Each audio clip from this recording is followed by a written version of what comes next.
Ha llegado el momento de la lectura bíblica para este día, así que les invitamos a ponerse de pie en señal de respeto a nuestro Señor. La lectura está en el libro de Hechos, capítulo 9, versículos del 32 al 43.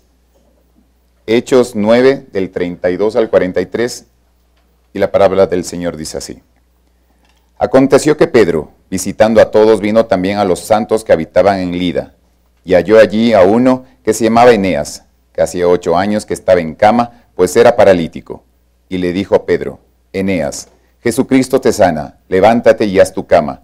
Y enseguida se levantó, y le vieron todos los que habitaban en Lida y en Sarón, los cuales se convirtieron al Señor.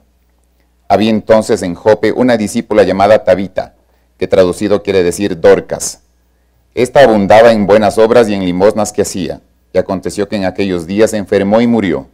Después de lavada la pusieron en una sala, y como Lida estaba cerca de Jope, los discípulos, oyendo que Pedro estaba allí, le enviaron 2 hombres a rogarle, no tardes en venir a nosotros. Levantándose entonces Pedro fue con ellos, y cuando llegó le llevaron a la sala donde le rodearon todas las viudas, llorando y mostrando las túnicas y los vestidos que Dorcas hacía cuando ella estaba con ellas.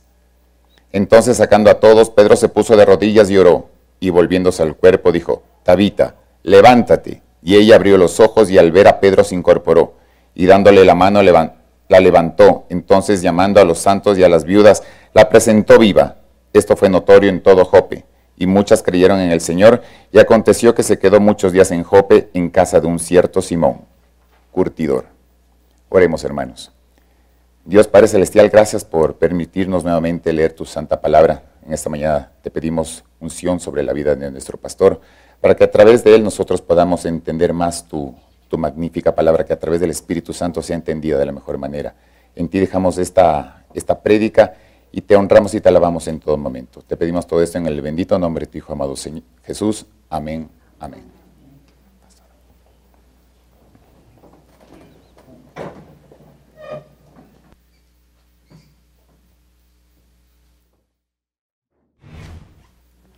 Ya, arrancó el motor. El domingo pasado habíamos hecho una presentación en donde prometimos hablar del apóstol Pablo yéndose a Tarso. Ustedes recordarán que Pablo había estado en esta nueva etapa de su vida, muy entusiasmado presentando el Evangelio, pero también había sido muy perseguido y estaba con amenazas de muerte. La identidad de él estaba en juego porque según los romanos, él seguía siendo el perseguidor de la iglesia. Y cuando se convirtió, no todos sabían de esto, y los mismos judíos y los mismos cristianos estaban confundidos. Dicen, bueno, ¿qué mismo hace? ¿Les persigue o les está apoyando? Hasta que llegó a tener mucha claridad el gobierno y dijo, no, no, no, nos traicionó, se dio la vuelta, ahora está en contra de nosotros, hay que matarle. Y cuando él fue a buscar refugio con los cristianos, con la iglesia, tampoco le recibían y le veían con recelo, porque sus cartas de presentación no eran sino el haber sido perseguidor de la iglesia. Y el pobre Pablo estaba entre que sí y entre que no, dice, ¿dónde mismo me voy? Por ahí apareció un hermano y Esteban se apropió de la verdad, y estuvo Andrés y estuvo Felipe, y cada uno le iba recomendando. Dice, es que este hermano aceptó a Cristo, no le tengan miedo. Pero él tuvo que correr porque le perseguían tanto, y recuerden ustedes la historia de que los discípulos reunidos ahí en Damasco le descolgaron en una canasta y le hicieron huir. Nos hizo acuerdo de otras historias también en la Biblia sobre este evento. Y bueno, Pablo salió por la canasta, pero él no se quedaba quieto. Él quería seguir trabajando, predicando el evangelio. Los hermanos le convencieron y le dijeron, no, mira, tú estás mal. Y yo saqué un mapa con ayuda de mi hermano, porque creo que es importante que miremos. Aquí está Jerusalén, aquí está Damasco. Camino a Damasco, Pablo fue convertido aquí. Luego llegar a Jerusalén, habíamos dicho que hay una distancia de más o menos 25 kilómetros, pero a pie, y eso significaba irse de aquí a la Merced, a pie, demoraba. Cuando él ya estuvo en Jerusalén y se había identificado, tuvo que salir corriendo y regresó a Damasco, porque Damasco se había constituido el sitio en donde los cristianos que eran perseguidos se habían acomodado y se congregaban aquí, un poco escondidas, pero estaban ahí. Ahora, Pablo tiene que ser sacado de Damasco, pero le llevan hacia la costa. Y dice la Biblia que le llevaron para que en Cesarea, que queda por aquí, cogiera un barco y se fuera hasta la actual Turquía, a Tarso. Pero Pablo no era de los que viajaba calladito. Entonces, él, donde iba, por donde se atracaba el barquito, él predicaba, y ahí estaba también armando todo su nueva identidad. Cuando él llega a Tarso, él se encuentra con una ciudad que también necesita del evangelio, y obviamente ocasionó revueltas y media ahí en Tarso. Pero me llama la atención y pido que ustedes busquen en sus Biblias. Hechos 9, el verso 31. Dice, entonces las iglesias tenían paz por toda Judea, Galilea y Samaria, y eran edificadas, andando en el temor del Señor, y se acrecentaban fortalecidas por el Espíritu Santo. Contrasta mucho la narración de Lucas en esta parte, porque hemos dicho que aquí había una gran conmoción por la prédica del Evangelio de Jesucristo. Si tenía problemas Pablo, los apóstoles también los tenían, quiere decir que la agitación por la persecución era seria. ¿De dónde sale este versículo? En donde dice Hechos 9:31, entonces las iglesias tenían paz por toda Judea, Galilea y Samaria. Aquí está Judea, aquí está Samaria y acá arriba está Galilea. En ese tiempo, ustedes recordarán que hay una historia interesante, el de la mujer samaritana, porque de Samaria, ¿podemos poner el otro gráfico? Miren, aquí estamos con Tarso otra vez aquí, Damasco aquí, Jerusalén aquí. De Galilea, cruzar a Judea, había que pasar por Samaria, pero samaritanos y judíos no se llevaban. Entonces, quien querría venir para acá no podía cruzar así. Tenía que salirse, cruzar el Jordán, darse la vuelta para llegar a Jerusalén. Y la historia de la mujer samaritana cobra interés porque Jesús sí se cruza. Y en el pozo donde estaba obteniendo el agua sucede este diálogo que la mujer samaritana le dice, ¿cómo así estás aquí? si no nos llevamos. No sabes toda la historia que hay aquí, un pleito de peruanos y ecuatorianos de toda la vida. Entonces aquí no había cómo pasar. Pero esa fue la historia geográficamente hablando. Esta vez estamos hablando de un apóstol Pablo que está en Tarso, pero que en momentos en donde toda la región estaba convulsionada porque habían cambiado los jefes o los gobernantes. Allí había estado Julio César. El que le siguió como emperador fue Tiberio, que era otro Augusto. Tiberio Augusto asumió el ser el emperador de toda la región.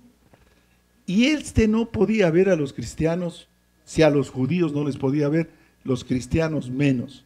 Y era terrible el hombre, terrible. Pero dice la historia secular, que quiero anticipar también, cuando usted lee la historia bíblica, hay una historia secular narrada paralela. Usted ha leído todo el pasaje de Jesús.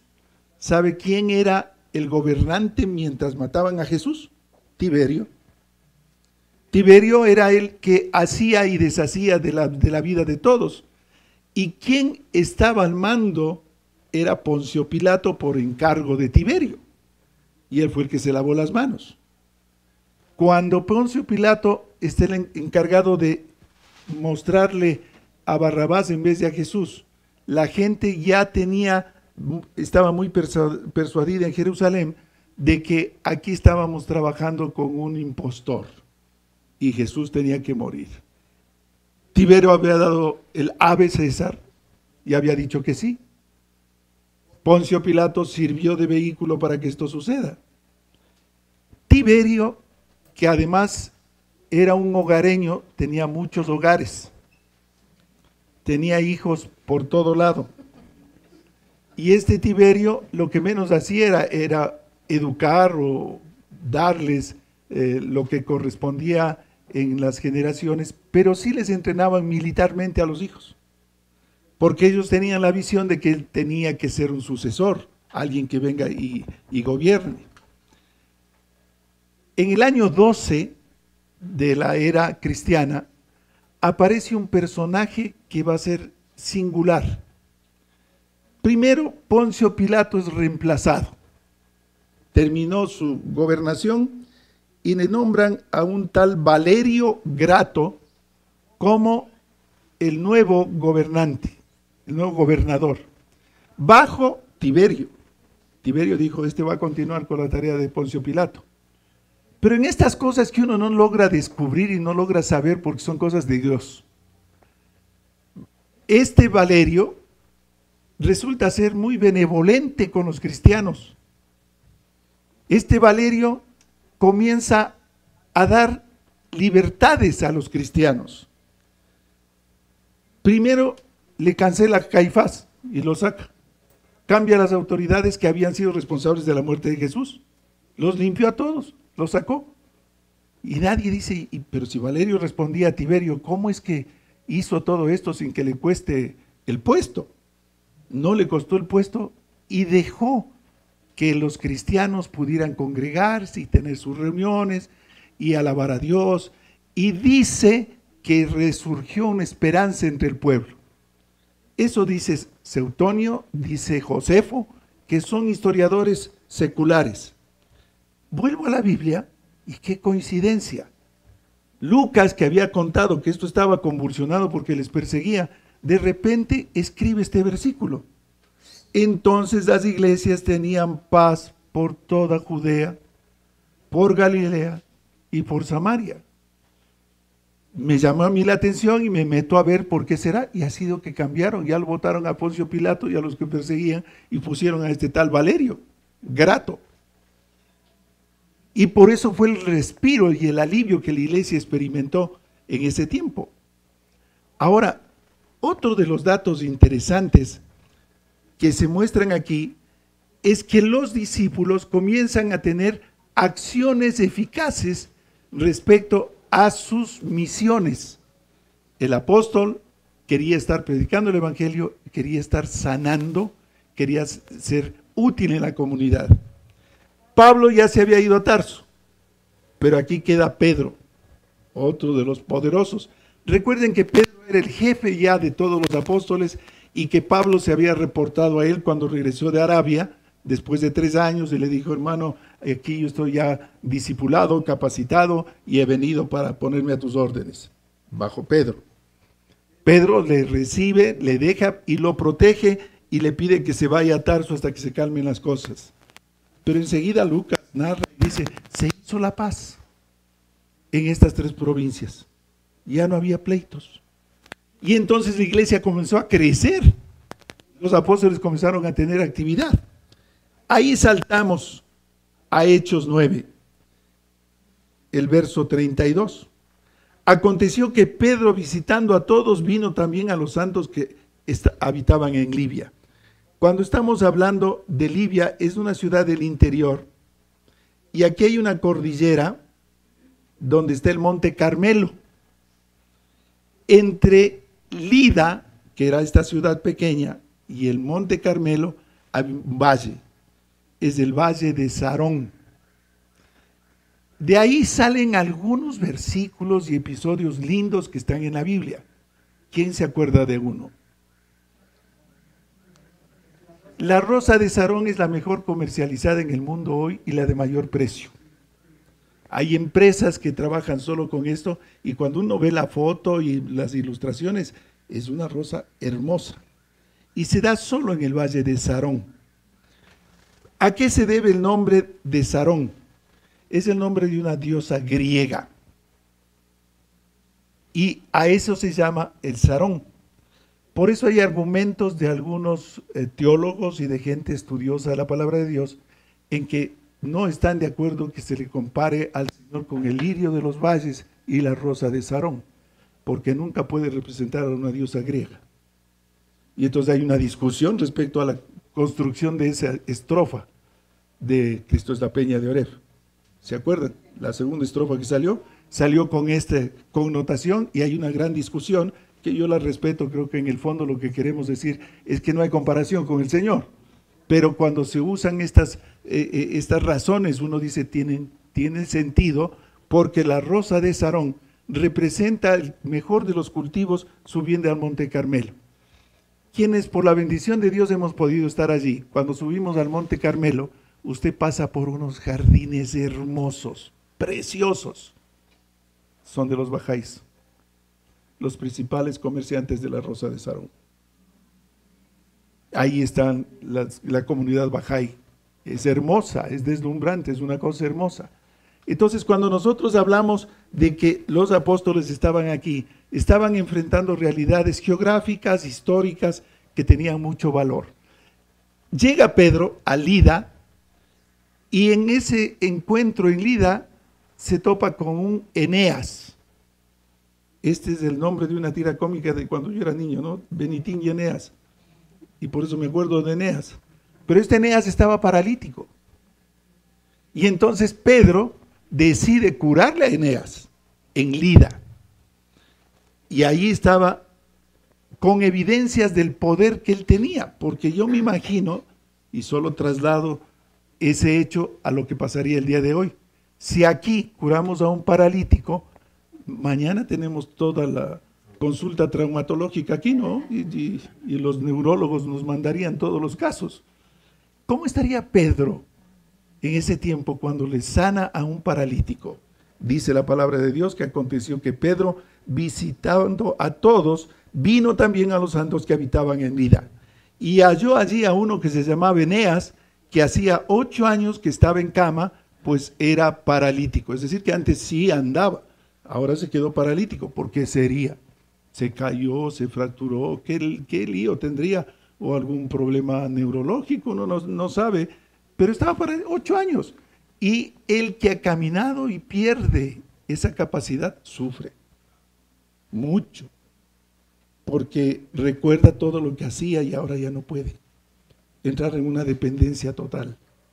Los hermanos le guían y le dicen, mira, Pedro, aquí hay un hombre que sufre.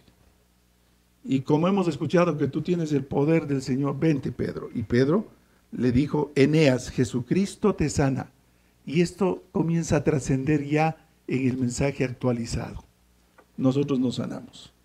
Es el Señor. En el nombre de Jesús, uno puede lograr cosas increíbles y sorprenderse. Cuando usted con fe apela a que Jesús lo haga, sujétese, porque el Señor lo hace. El Señor cubre, el Señor procura que las cosas que se hacen en su nombre tengan esta honra. Jesucristo te sana, levántate, haz tu cama, y enseguida se levantó, porque las cosas fueron rápidas ahí, como una evidencia.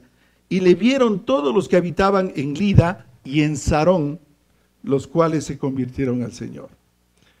Estos milagros no solo tienen que ver con la simple curación, tienen que ver con el efecto espiritual de la gente. Nosotros acostumbramos siempre a mencionar el milagro, pero tras de eso hay que recordar que primero el Señor sana y salva. Las dos cosas vienen por hecho. Si el Señor me sana, yo tengo la evidencia de que Él me tocó y yo soy salvo por su gracia. Y a uno le queda arrodillarse delante del Señor y quedarse quietito. Sí, Señor, me ha tocado y por eso estoy sanado. El día de hoy hay un divorcio entre estas cosas. La gente que entra en angustias quiere ser sanada y cuando recibe la sanidad ni siquiera es grata. Creen que ha tenido el derecho y salen corriendo a disfrutar de la sanidad, olvidándose de aquel que hizo el milagro, Jesús. Pedro dice, Jesucristo te sana. Es Él el que sana, es el que puede hacer esto. También sucede otro hecho interesante. Había una mujer que se llamaba Dorcas, cuyo nombre era familiarmente Tabita. Y esta es una historia interesante. Las iglesias han constituido este nombre en ministerios grandes. El ministerio Dorcas en el mundo ha tocado varias iglesias. Y es el ministerio que procura tener ropa y vestimenta para los que no tienen. Porque Dorcas es el símbolo de la mujer que cosía y que hacía prendas. Ella muere en el relato bíblico y los hermanos están sufridos porque se ha muerto. Cuando Pedro está allí, se traslada a Jope, que si Lida estaba aquí, Jope estaba hacia la costa, hacia la orilla del mar.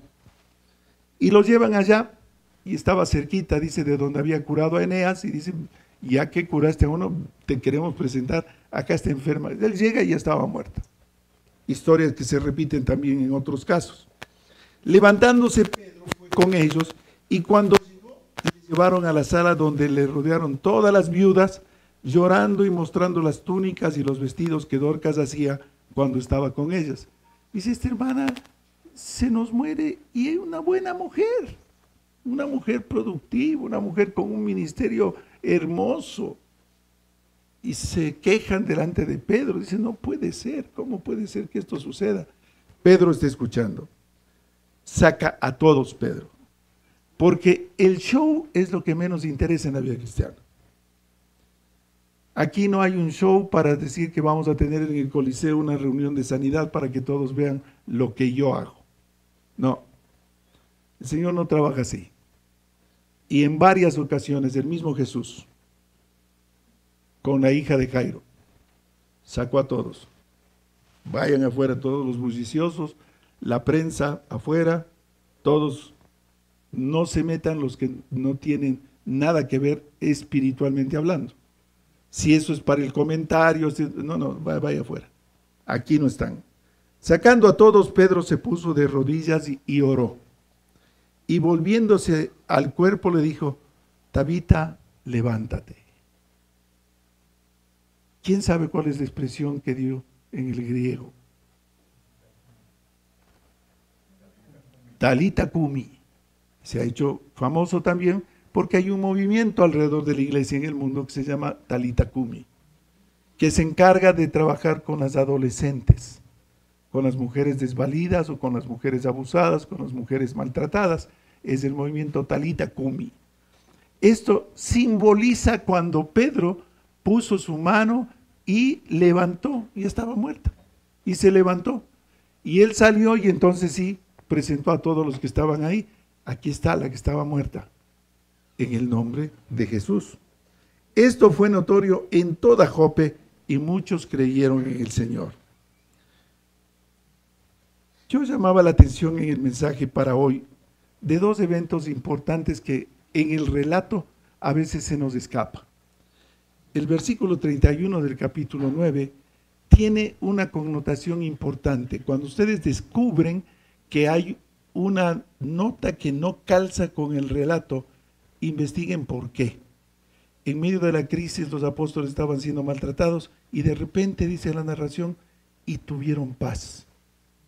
Sí, es la paz de Dios, sí, pero investigue un poco más. ¿Sabe por qué?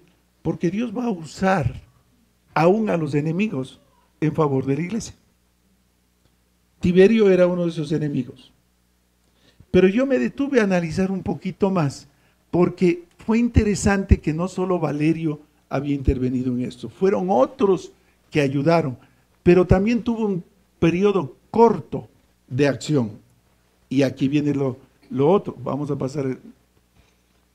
En el año 12 nace este caballero, de nombre Calígula. Ya solo el nombre nomás uno se pone erizado, dice, uy, qué fiero nombre.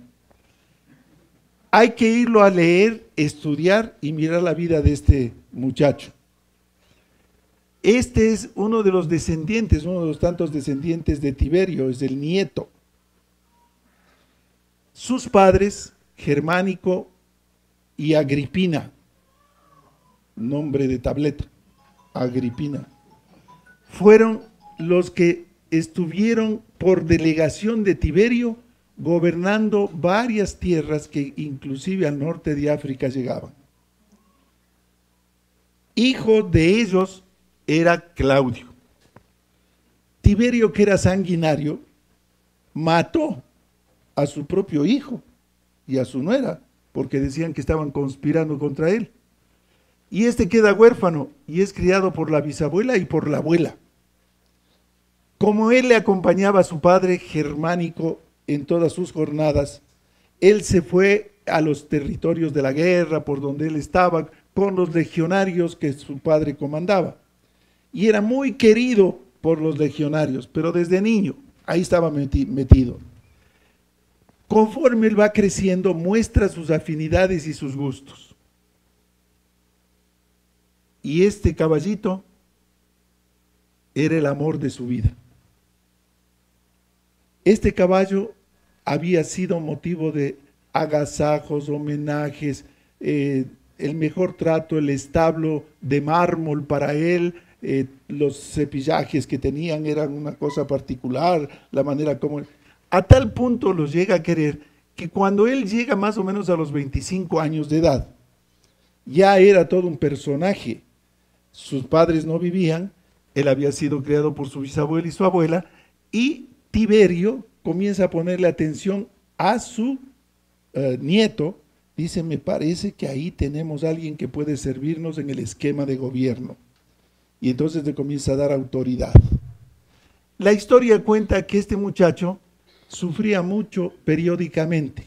Cuando leo la historia secular, escrita por Suetonio, dice que periódicamente entraba en unos ataques y se quedaba muerto, pero resucitado. Si yo leo esto como médico, Pepito, digo, este muchacho era epiléptico y se quedaba ahí con la crisis posictal, cao, y resucitaba otra vez, dice, ¿no? Y se levantaba otra vez. Y su vida transcurrió con eso hasta que su cerebro se dañó.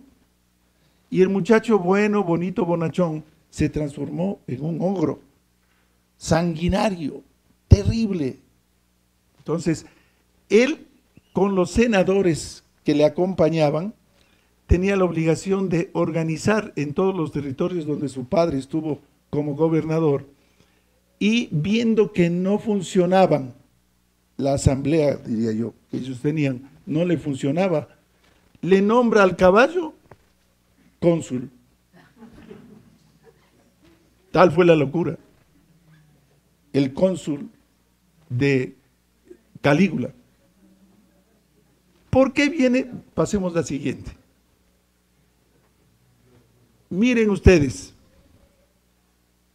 esta era una bota de los legionarios guerreros que se construía con unas suelas especiales y tenían sus amarres y cosas así. Y dicen que al niño que le acompañaba en todas estas carreras militares, le habían dado tal afecto que le mandaron a construir unas botitas pequeñas. Esas botitas se llamaban Caliga, y a él, con cariño, le pusieron Calígula en honor a las botitas, porque eso significa Calígula, botitas. Ya viejo no le podían decir botitas, tenía que decir el emperador también. Él era, hay que ver que él en la línea de los emperadores ocupa el tercer lugar, y entonces fue todo un personaje. Se crió en Alejandría, ahí estaba yo con su abuela. Vamos a ver un gráfico más, porque es interesante esta historia. Él, amante de los caballos y de las carreras en los coliseos, mandó a construir un hipódromo así, de grande, con una avenida en el centro, y en su obstinación se acordó de un obelisco que él vio en Alejandría, y lo mandó a traer y lo colocó aquí, en el medio.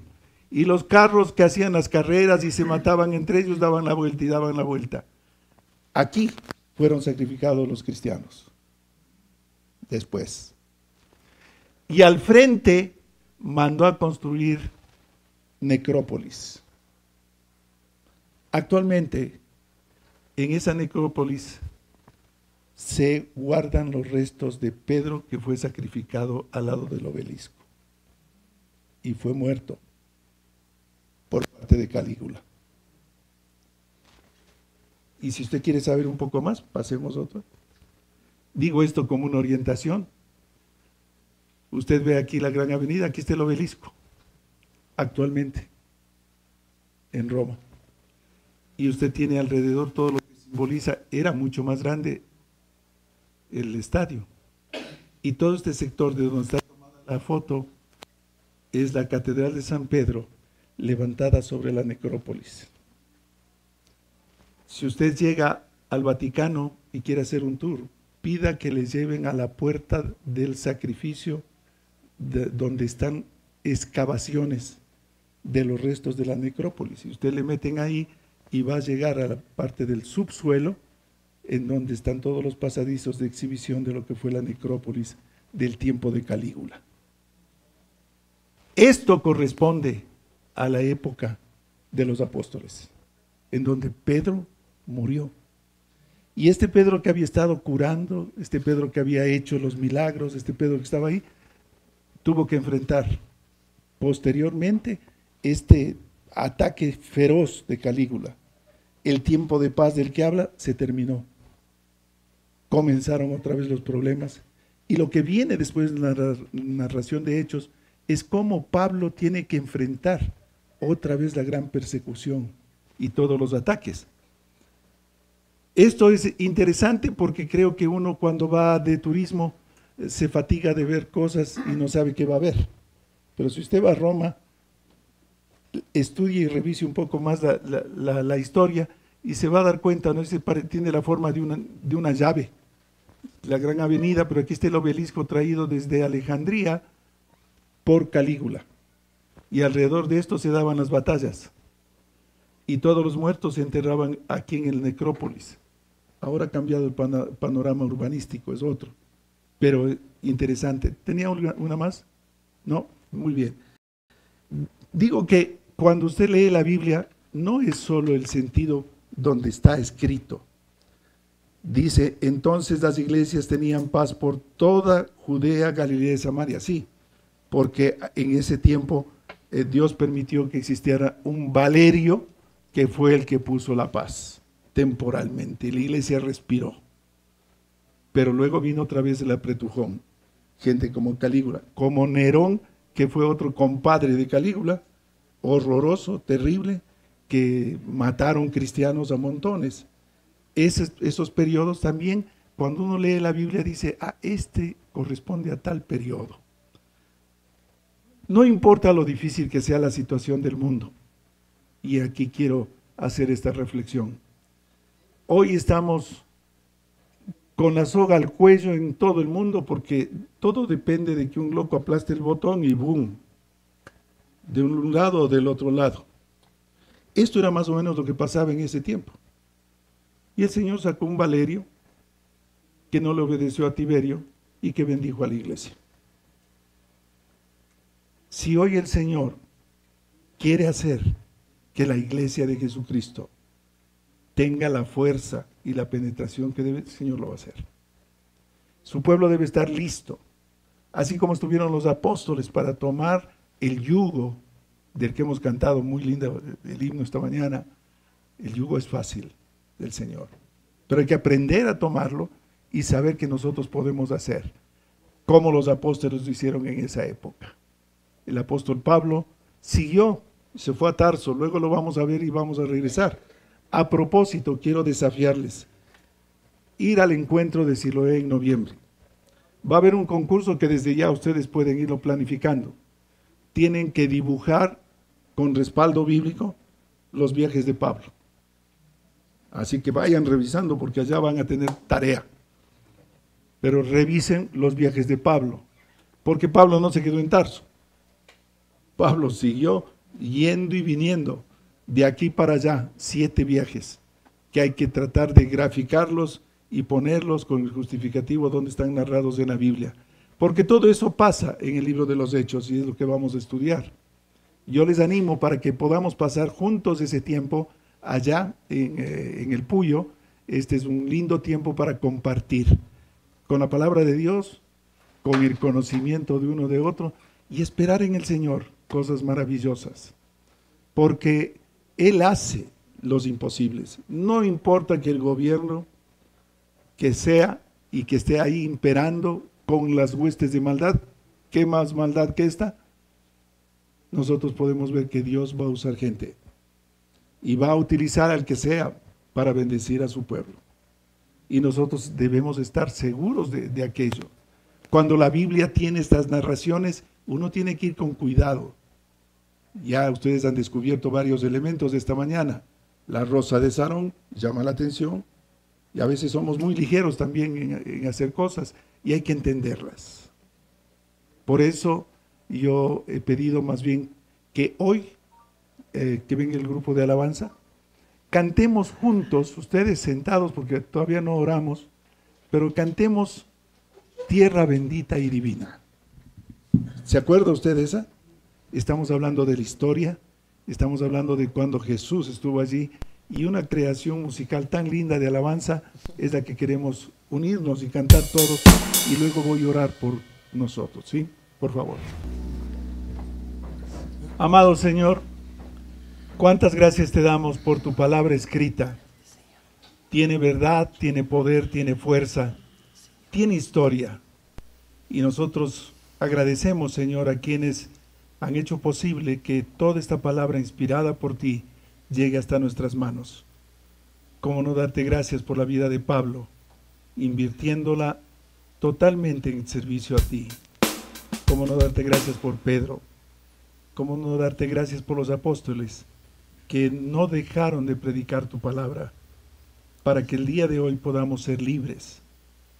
Es la sangre de Jesús derramada en el Calvario. Es la muerte de tus hijos, tus apóstoles, para que no muera el mensaje de salvación, lo que tenemos en nuestras manos. Hay una historia real escrita en tu palabra. Hay una historia secular que confirma que así ha sido. Señor, gracias otra vez por tu infinito amor al regalarnos tu palabra que tiene contenido de mucho valor, porque Jesucristo es el centro de esta historia. Bendito Dios, regálanos una hermosa semana, guarda nuestra vida, consérvala en tus manos. Te lo pido en el nombre de Jesús. Amén. Y cantamos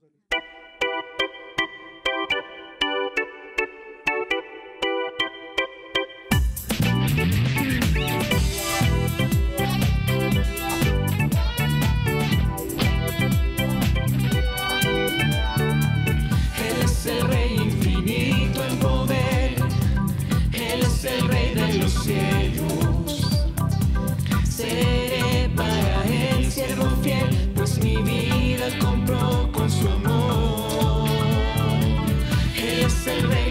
confiesa mi ser. Él es el Rey de los siglos.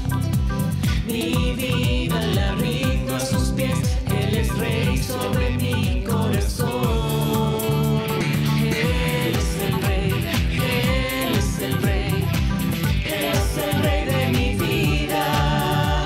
Él es el Rey, Él es el Rey. Reina con autoridad. Su reino eterno es.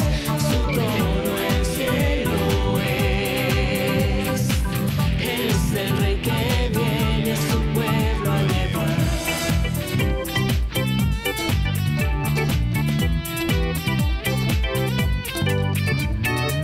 Él es el Rey infinito en poder.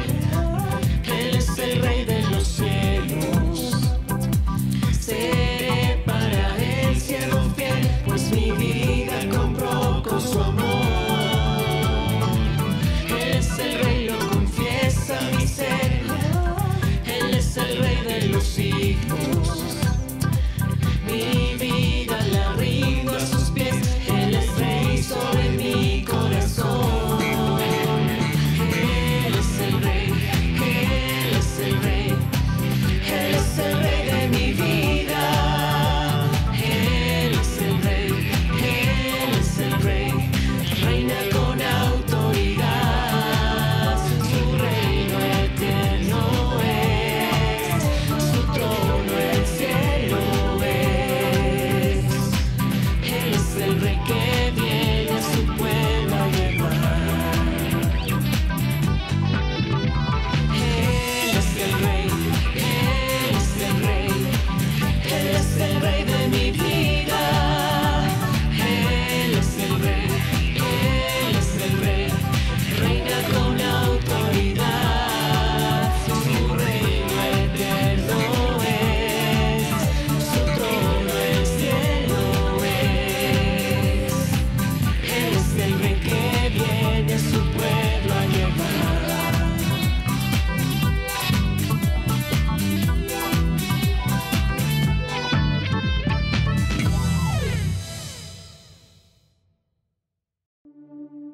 Gracias por participar en esta celebración desde tu hogar. Damos gracias a Dios por la oportunidad de escuchar su palabra. Recordemos siempre que como una sola iglesia nos mantenemos unidos en oración con cristianos alrededor del mundo. Nuestra actitud frente al mundo siempre será de constante alabanza y adoración a Jesucristo, con oraciones de súplica y agradecimiento. Bendiciones.